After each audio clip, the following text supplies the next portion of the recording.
Welcome to A Year in the Bible with Daily Grace. My name is Kristen. And my name is Katie. And we want to spend a few minutes a day with you walking through the New Testament, one chapter at a time. This year, we will fix our gaze upon Christ so that we may know him, not only with our minds, but with our hearts. Together, we will learn that who Jesus is changes everything. Hello, and welcome back to A Year in the Bible with Daily Grace. My name is Katie. And today we are diving in to John 11. In the Gospel so far, and in John, we read about Jesus' control over anything that may threaten us, the fiercest of storms, the most consuming of diseases, and even death itself. Chapter 11 centers around Jesus' authority over death. Are you ready to dive in? This chapter begins with Jesus getting word that a dear friend of his is sick. Lazarus' sisters, Mary and Martha, send Jesus a message of bad news. They reach out to the only one that they believe could help their brother. John emphasizes Jesus' love for Lazarus and his sisters, twice in verses 3 and 6. Jesus clearly had deep affection for this family. And so, Jesus' response to this bad news is quite shocking. Instead of rushing to the scene, Jesus delays his departure by 2 days. This is confusing on first glance, right? And to get even more confusing, Jesus says that this sickness will not end in death. Yet we know that Lazarus will die. And finally, to deepen the conundrum just a little more, verses 5 and 6 tell us that it is because Jesus loved Lazarus, Mary, and Martha that he delayed. Why? Well, Jesus was not on Mary and Martha's timeline. Jesus was on his Father's timeline. Jesus looked beyond the grave to the glory that would come after. By allowing his dear friend Lazarus to die, Jesus would prove himself not only the light of men, as John 1:4 says, but also the life of men. After 2 days, Jesus decides it's time to go to Bethany, a village about 2 miles outside of Jerusalem. Scripture tells us that many Jews have come to comfort Mary and Martha in their loss. Lazarus had already been in the tomb for 4 days. Take a moment to put yourself in Mary and Martha's shoes for a second. You know that Jesus can heal, and he's not just a random doctor. He is your friend. He is a dear friend who has all the power and authority to heal your brother. And so you write a letter to him, expecting him to heal his friend.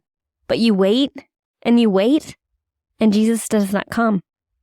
Your brother passes away, and you haven't heard a word from the man you had hope in. Likely you would be disappointed, upset, and perhaps even angry. This is where we find Mary and Martha in this chapter. Martha runs to meet Jesus outside of the village. If you had been here, he wouldn't have died, Jesus.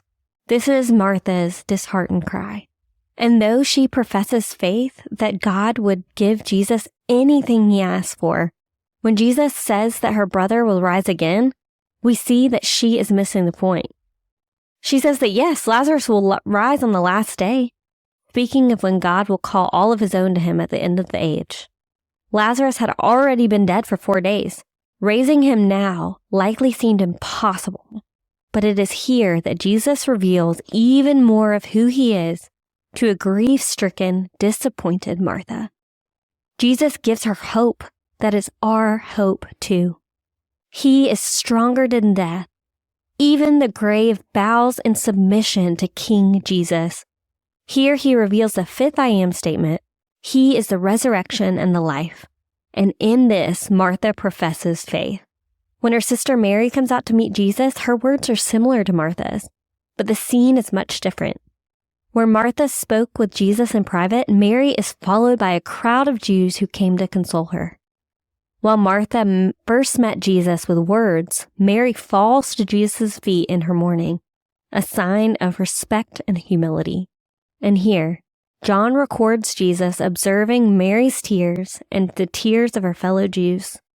His own spirit is troubled, and he too weeps. Scholars debate on why exactly Jesus cries here. Some believe that Jesus is showing compassion, moved to tears while watching those he loved mourn. These scholars believe that Jesus weeps here as a co-sufferer, Other scholars believe that Jesus was deeply moved or angry because of the lack of hope of his people. Jesus weeps here because he, the Son of God with resurrection power, stands in their midst, and still his people are mourning as if hope is lost. No matter which stance is correct, both have this in common. Jesus weeps because he grieves. Therefore, when we feel lost in our own grief, when tears flow without an end, we can remember that Jesus is sovereign over the grave, and he too experienced grief while on earth. In the next scene, Jesus asks for the stone to be rolled away and prays out loud to the Father. Jesus wants the crowd to believe that he and the Father are one. And sure enough, at Jesus' call, Lazarus, who had been in the grave 4 days, walks out of the tomb. Jesus had done the impossible. He raised to life a man who had begun decomposing in the grave. He proved his power and his oneness with God, so that those who witness would believe in him as the Son of God and the Messiah. As you can imagine, with Bethany only 2 miles away from Jerusalem, the news of Jesus' miracle spreads quickly to the Pharisees. And at the end of chapter 11, we see self-serving religion in its ugliest form. The Pharisees and the high priest Caiaphas feel threatened by the miracles Jesus is performing. They know that if Jesus increases, their influence will decrease. And so the high priest justifies killing Jesus to save his own skin, to protect their office. But unknowingly, he says the truth, that this one man will die for the good of the nation of Israel. Where Caiaphas believes Jesus must die so that the Jews get more of their Pharisaical leadership, he misunderstands that Jesus must die to overthrow the Pharisaical leadership, so that God's people might be saved not by works, but by belief in him. Unknowingly, Caiaphas orchestrates the demise of his own leadership, for Jesus will soon ascend as the true high priest of God's people, the one who sacrificed his own life for the good of those he loves. Wow. There is so much to behold about Jesus from today's reading. We behold the resurrection of Lazarus as foreshadowing the resurrection to come, when Jesus will rise from his own grave, proving his authority once and for all over death. But what I want us to behold in this chapter is that Jesus' sovereign understanding far surpasses our own.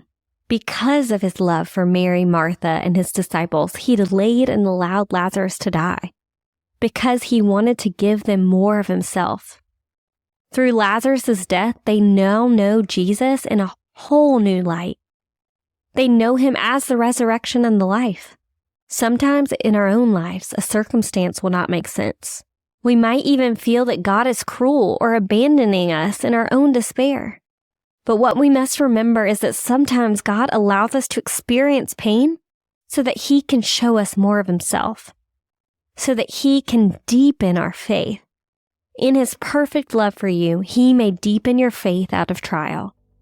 And we must trust that even this pain is for our good. Thank you so much for listening to today's episode of A Year in the Bible with Daily Grace. Don't forget to check out the show notes for helpful links and resources related to today's episode.